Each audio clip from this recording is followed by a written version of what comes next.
चकाचौंध भरी नगरी दिल्ली में पूरे देश के लोग अपने रोजगार के लिए आते हैं। ऐसे ही रोजगार की तलाश में मनोहर अपने परिवार के सहित आया था। उसके परिवार में उसकी पत्नी रीता, बेटा शिवम और बेटी सुनीता थी। वह मिट्टी के सुंदर सुंदर बर्तन बनाता था और जब दीपावली आती तो मिट्टी के दिए बनाता। उसकी खूब बिक्री होती थी। पूरा परिवार खुशहाल था कि अचानक एक दुर्घटना में मनोहर की मृत्यु हो गई। हे भगवान, ये क्या हो गया? अब हम क्या करेंगे? हमारा गुजारा कैसे चलेगा? हालांकि रीता के बेटे शिवम की उम्र अभी बहुत छोटी थी, लेकिन फिर भी उसने परिस्थितियों को समझा। वह अपनी मां को सांत्वना देते हुए बोला, मम्मी, तुम चिंता मत करो। पापा के काम को अब मैं संभाला करूंगा। हमें कोई परेशानी नहीं होगी। तो तुम क्या कर लोगे बेटा? तुम तो इतने छोटे हो, मुझे ही कुछ करना होगा।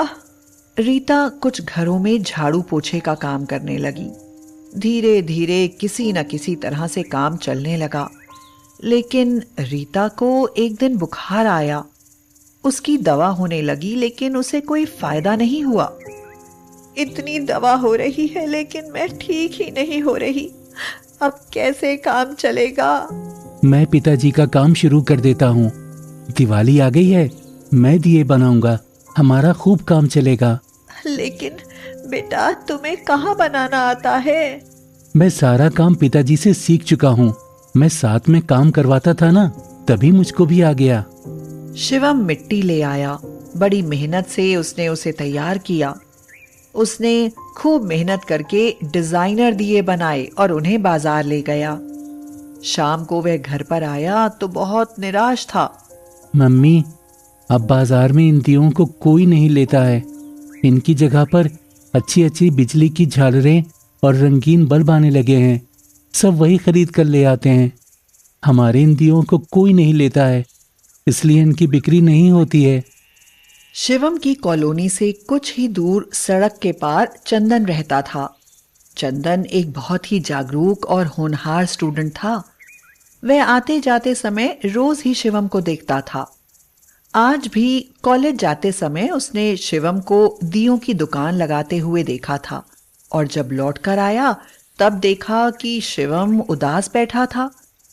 उसने शिवम से पूछा, क्या हुआ दोस्त, तुम इतने उदास क्यों हो? शिवम ने भरे गले से कहा, मेरे एक भी दिए नहीं बिके। सभी लोग बिजली की झालर लाकर लगाते हैं। मैंने सड़क पर अपने दियों की दुकान लगाई थी तो वहां के दुकानदारों ने मुझे भगा दिया और कहा कि तुम मेरी दुकान के सामने से चले जाओ। तो मैं यहाँ आकर दूर बैठा हूँ, जो मेन रोड से दूर है, इसलिए यहाँ लोग आते ही नहीं।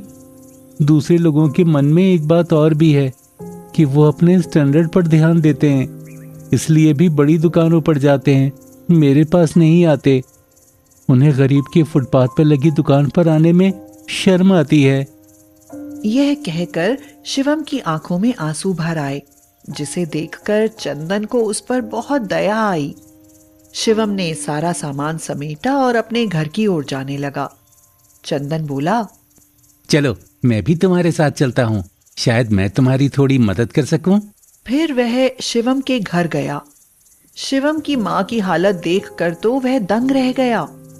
शिवम के पूरे घर में कुछ भी सामान दिखाई नहीं दे रहा था, बस उसकी बीमार मां लेटी हुई थी। आज सवेरे से शिवम के घर में कुछ खाने को नहीं बना था। वह तो सवेरे बिना कुछ खाए पिए अपने दिए बेचने गया था। शिवम की बहन सुनीता ने बताया, आज घर में कुछ खाने को नहीं है और मम्मी की तबीयत आज बहुत ज्यादा खराब है, लेकिन घर में एक भी पैसा नहीं जो इनकी दवा आती। इतना कहकर उस लड़की की आंखों से भी आंसू बहने लगे। चंदन ने उनकी जो हालत देखी उससे वह और भी ज्यादा दुखी हो गया। यह सब देखकर चंदन ने अपनी जेब से कुछ रुपए निकालकर शिवम को देने चाहे तो शिवम बोला, नहीं, रहने दो, मैं ये रुपए नहीं ले सकता। ऐसे मुझे अच्छा नहीं लगता। इससे तो अच्छा होता मेरा ये सारा सामान बिक जाता। उसमें अगर तुम मेरी मदद कर सकते हो तो कर दो। उसकी स्वाभिमान भरी बात को सुनकर चंदन बहुत प्रभावित हुआ। वह बोला, ये तो अभी तुरंत के लिए है। तुम जाकर आंटी की दवा ले आओ और खाने पीने का प्रबंध करो, मैं तुम्हारी मदद करूंगा। चंदन ने उनके खाने पीने का इंतजाम किया, रीता को दवा दिलवाई। चंदन ने शिवम के पूरे घर की वीडियो बनाई और उसकी माँ की जो हालत थी उसके भी फोटो लिए, और उसके बाद उसने शिवम के एक डिजाइनर दिए की फोटो क्लिक की और वह अपनी कॉलोनी में चला गया। उसने वह फोटो सोशल मीडिया पर अपलोड की और हैशटैग किया स्वदेशी अपनाओ। उसने लिखा, हम विदेशी चीजों को लाकर अपने देश का पैसा विदेशों में झोंकते हैं और हमारे यहाँ के लघु उद्योग खत्म होने वाले हैं। हमें अपनी संस्कृति पर गर्व करना चाहिए, क्योंकि जब भगवान राम रावण से युद्ध जीत कर आए थे तो उनकी यादगार में देसी घी के दीपक जलाए गए थे, बिजली की झालरें नहीं। अगर हम अपने देश से प्यार करते हैं तो हमें अपने देश के उद्योग धंधों को बढ़ावा देना चाहिए। इसलिए आप सभी लोग हमारे इस मिशन स्वदेशी अपनाओ के साथ आएं और इस बच्चे से डिजाइनर दीपक खरीदें। इसके बाद उसने शिवम की दर्द भरी कहानी की वीडियो अपलोड कर दी और शिवम का पता लिख दिया। अगले दिन शिवम के लिए ढेर सारी सौगातें थीं। चंदन की पोस्ट देखकर चारों तरफ से लोग शिवम की दुकान की तरफ आने लगे। उसके सारे दिए बिक गए। अब शिवम बहुत खुश था, उसके पास बहुत सारे रुपए आ गए थे। शिवम चंदन से बोला, ये तो कमाल हो गया चंदन भैया, तुमने तो जैसे जादू कर दिया है। मुझे तो यकीन भी नहीं था कि मेरा एक भी दिया बिकेगा, लेकिन यहाँ तो ये कम पड़ गए। तो चंदन ने कहा, कोई बात नहीं, अभी दिवाली के 2 दिन बचे हैं, इतने में हम बहुत से रुपए कमा सकते हैं। इस वक्त तुम्हारे डिजाइनर दियों की भारी डिमांड है, तो ऐसा करते हैं, हम 2 मजदूर भी रख लेते हैं और ढेर सारे दिए बना लेते हैं। शिवम बोला, जैसा तुम ठीक समझो भैया। उसके बाद चंदन ने पूरी मदद की और अब की बहुत बड़ी संख्या में दिए बनाए। दीपावली वाले दिन तक सब दिए बिक गए। शिवम चंदन से बोला, चंदन भैया, तुमने मेरी बहुत मदद की, तुम्हारी वजह से मेरी दिवाली बहुत अच्छे से मनेगी। चंदन ने कहा, इसके साथ हम लोगों ने ये भी सीख लिया कि हमें अपने देश के रोजगार को बढ़ाना है, स्वदेशी अपनाना है। अब तुम्हारे इन डिजाइनर दियों की खूब डिमांड रहेगी।